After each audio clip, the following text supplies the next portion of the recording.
बर्तमान राजनीतिक उद्देश्य रखिकी बीजेपी सरकार महिला मानक व्यवहार करने चाहूचे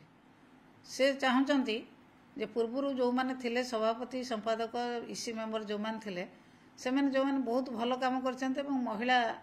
संगठन को महिला मानक आगु को आनिछन्ते एवं लक्षपति महिला सेही माने तयारी करछन्ते तांकु सब अपमान देवा पई एवं महिला संगठन को भांगिबा पई महिला मानकर जो भली भाव में आत्मसम्मान थिला से आत्मसम्मान को नष्ट करिया पई सरकार ये हूँ एक विधिवत योजना जो माने सभापति थिले संपादक थिले इसी मेंबर थिले से माने भल काम करथिले बोली आज लक्षपति दीदी किए तैयारी करछन्ती स्वयं सहायता गोष्ठी से माने तैयारी करछन्ती जो माने प्रेसिडेंट सेक्रेटरी से माने स्वयं सहायता गोष्ठी तैयारी करथिले स्वयं सहायता गोष्ठी तैयारी करथिले नवीन पटनायक सरकार तेणु एमाने बाहाबा नवा पई